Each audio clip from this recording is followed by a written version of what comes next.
আপনারা দেখছেন SK media 24 ঘন্টা, সত্য সবার আগে আপনাদের সাথে। 15/5/2025 বিকাশ ভবনের সামনে আন্দোলনরত যোগ্য শিক্ষক শিক্ষিকাদের ওপর নির্মম লাঠিচার্জ শুরু করেন। প্রশাসনের তরফ থেকে এই রকম নির্যাতন পশ্চিমবঙ্গের সমগ্র রাজনৈতিক ব্যবস্থা থেকে শুরু করে শিক্ষা সমাজ ব্যবস্থা পর্যন্ত লজ্জাজনক ঘটনা। এসএসসি ডিপার্টমেন্টের ব্যর্থতা ঢাকতে যোগ্য শিক্ষক শিক্ষিকারা দিনের পর দিন পুলিশের হাতে অত্যাচারিত, বিষয়টা সত্যিই নিন্দনীয়। আন্দোলনে পুলিশি বর্বরতার প্রতিবাদে এবং সমাজবিরোধীদের আক্রমণের প্রতিবাদে 16ই মে যোগ্য শিক্ষক শিক্ষিকা অধিকার মঞ্চ থেকে প্রতিবাদী মুখ শতরূপ ঘোষের বক্তব্য শুনুন।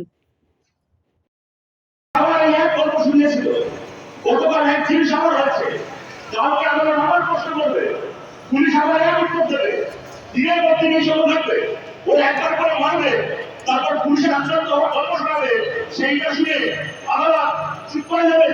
আমরা মাননীয় বিচারপতিকে বলছি, যে পুলিশগুলো শিক্ষকদের রক্ত ঝরালো, সেই পুলিশের গা থেকে উর্দি করা হবে কি হবে না? আর সেই শিক্ষকরা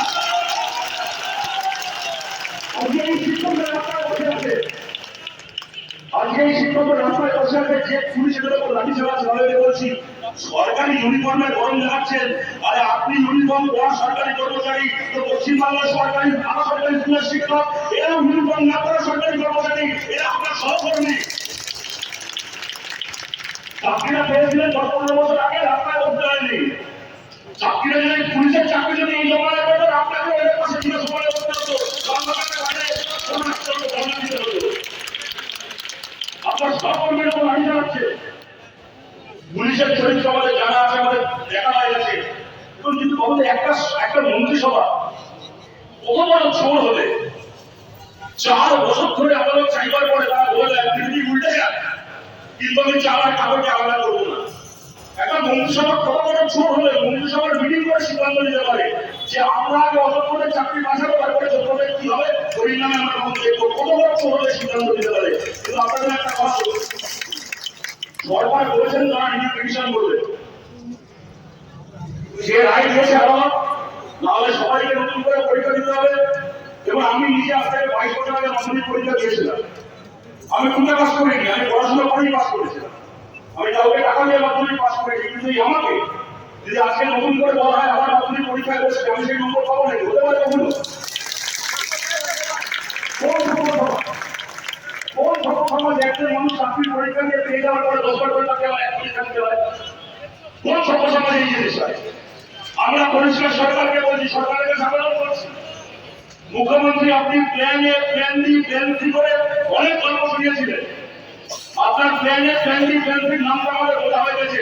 প্ল্যান এ ছিল চুরি করা, প্ল্যান বি চোরগুলোকে পাহারা দেওয়া, প্ল্যান সি যেটা ইউনিভার্সিটিয়ামে মুখ্যমন্ত্রী গল্প শোনানো, প্ল্যান ডি বসবাই করে গেল, প্ল্যান ই ঘরটাকে করে গেল।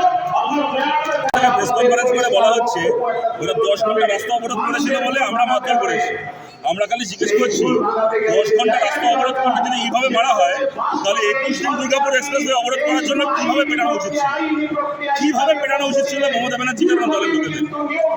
কোন সভ্য সমাজে কেউ ভাবতে পারে যে শিক্ষকদের মাথা দিয়ে কলকল করে রক্ত বেরোবে পুলিশের লাঠির বাড়িতে?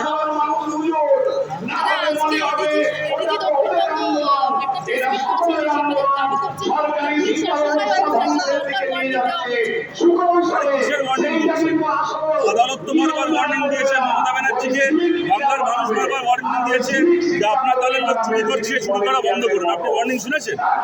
আপনার দলের লোক ওয়ার্নিং শুনে চুরি বন্ধ করবে না, আর যাদের চাকরি চুরি যাবে তারা আপনার ওয়ার্নিং শুনে বাড়ি চলে যাবে।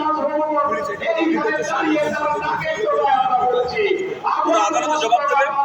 মাথায় আঘাত লেগেছে, রক্ত বেরোচ্ছে, পুলিশের কোন প্রোটোকলে এটা বলা আছে যে তুমি লাঠিচার্জ করবে মাথায়? কোন ক্রিমিনালের মাথায় মাথায় লাঠির বাড়ি মারা যায় না, শিক্ষকদের মাথায় মারছে। বিচার ব্যবস্থাকে শ্রদ্ধা রেখে বলছি, কালকের আপনি থেকে যখন পুলিশ নিজেরা আক্রান্ত হওয়ার গল্প শোনাচ্ছিল যে পুলিশও মার খেয়েছি, পুলিশ আহত আক্রান্ত, কালকে থেকে যখন পুলিশ এই গল্প শোনাচ্ছিল তখনই আমরা জানি যে এটা হচ্ছে শিক্ষকদের বিরুদ্ধে মামলা দেওয়ার প্রস্তুতি। এগুলো তো পুরোনো খেলা, এগুলো আমাদের জানা আছে, এগুলো আমরা আলাদা বুঝে নেব। তৃণমূলকে ভোট দেওয়া সাধারণ মানুষও কালকের এই দৃশ্য থেকে শিউরে উঠেছেন। তৃণমূলকে যে সাধারণ, তৃণমূলের কিছু নেতা শুরু করে থাকতে পারে, কিন্তু তৃণমূলের সাধারণ সমর্থকরা তো চোখ নয়, তারাও এতে ঘেন্না জানাচ্ছে, তারাও শিউরে উঠেছে। আমরা খালি সিপিএমের প্রতিনিধি বলে নয়, তৃণমূলের যে সাধারণ সমর্থক এই চুরি থেকে বিরক্ত, আমরা তারও প্রতিনিধি, তার কণ্ঠস্বরের প্রতিনিধি।